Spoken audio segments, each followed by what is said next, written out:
What's up, everybody? So the next sign I want to go through is Sagittarius. And Sagittarius is the last fire sign in the zodiac. And so we talked about Aries and Leo. And anytime you have a fire sign, we have to focus back on the self.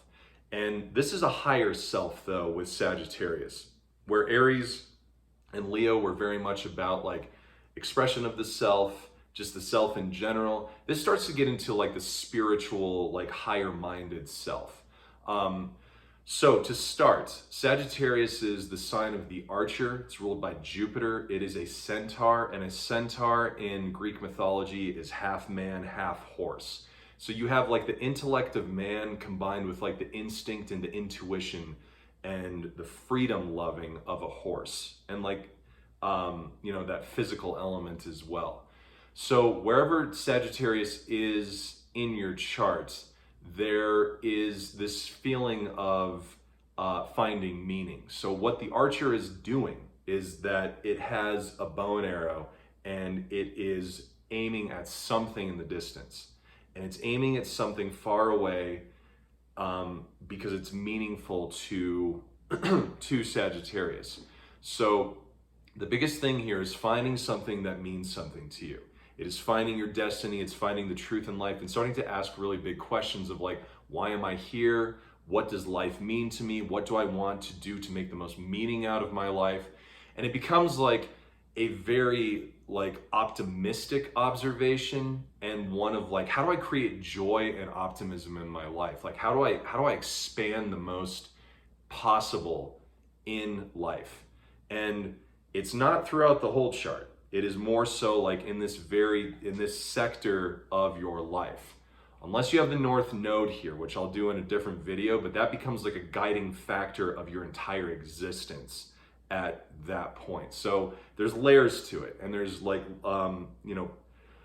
like percentages of how much you want to use this energy. But wherever it is, it really starts to become about like, what can I do to create meaning through experience and through expansion? So Sagittarius is all about experiencing new things. So travel is really important to Sagittarius, experiencing other cultures, and travel being like getting out of your country, getting out of your home where you grew up. And I don't mean just like your city or your state. I mean like the country you grew up in, because we have so many different viewpoints and cultural beliefs around the world that need to be experienced and seen to really like understand each other. So here, like travel is essential for Sagittarius in the chart. What is also really essential, because so Sagittarius is ruled by Jupiter, and it's a very lucky area of the chart. And so like, it is important to take risks here.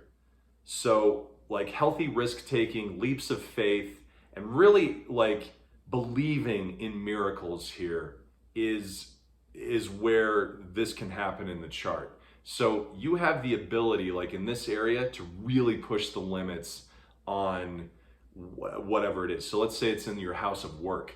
You have the ability to like be an entrepreneur. You have the ability to go out there and do something that people don't really necessarily think or believe in, but you do.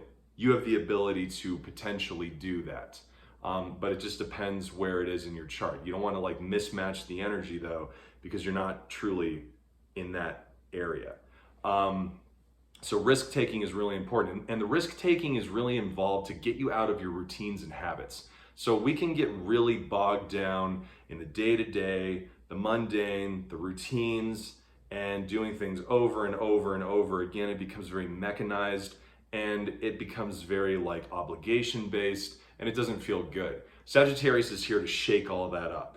So it wants you to take a risk. It wants you to take that different path. It wants you to really listen to your intuition here and quiet down and just hear what the universe is telling you, what life is telling you, and make your move based on like the impulses and intuition that you feel.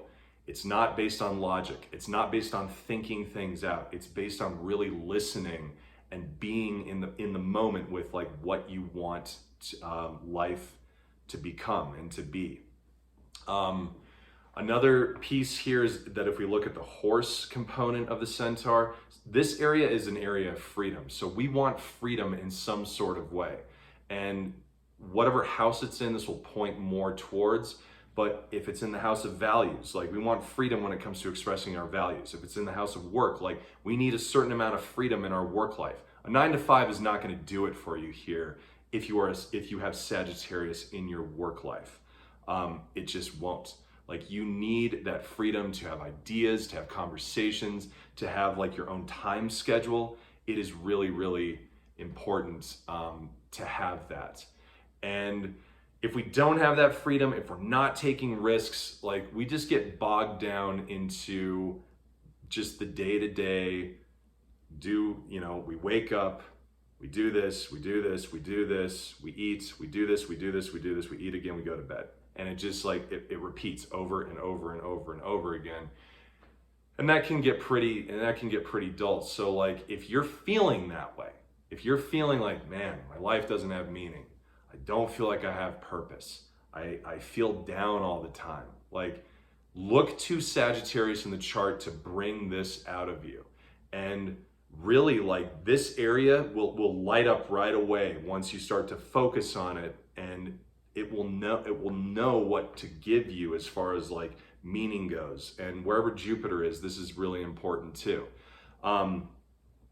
One thing to guard with Sagittarius is like, if you're not taking risks, you start to get bogged down by that. But also, if you're taking too many risks and they're like, very reckless, what's fortunate is Sagittarius has the ability to be very resilient. And so it can bounce back really quickly from upsets or defeats or anything that really like throws it down to the ground. But you can go too far with risk taking. Like you don't want it to be to the point where like it comes out of desperation where let's say you're gambling and you gamble all your money away. You probably will make it back at a point, but you're going to feel the sting of not having anything for a while. But you will be able to bounce back. You don't want to put yourself in danger. You don't want to go like that far. And a good like story about this or anecdote is the story of Icarus and how he flew too close to the sun. So Icarus was a boy in Greek mythology who wanted to fly, and his father was an inventor. And so his father built him these beautiful wings made out of wax. And Icarus flew up towards the sun. It got too hot and melted the wax. He fell down to the ocean. And this is really something that you want to guard with Sagittarius's energy, that like you don't want to get too arrogant. You don't want to go too close to the sun. Here, because it's so expansive, it can also be expansive on your ego, and you can think you're a lot better than you actually are. So check yourself. Like the other signs will definitely check you, but like you don't want to develop like a God complex here. If you've seen the movie Malice with Alec Baldwin, he is a very much like a Sagittarian signature of like, he thinks he's God. And you don't want to get to that point because then you're delusional. So here, like you want to temper, the risk taking and make sure it's meaningful to you. Make sure these risks are meaningful, that it's like, I want to move to Denmark and you live in Kansas, and it's like, go for it, try it. If that's what you want to do, if that's what's giving you meaning, like that's what I'm talking about. Like give yourself the ability to expand and to grow into what your intuition is telling you. I hope you enjoyed this video. The next one up is Capricorn. It's another earth sign, or it's the last of the earth signs. Then we have Aquarius and Pisces, and we will be done with this series. Hope you enjoyed. I will see you guys soon.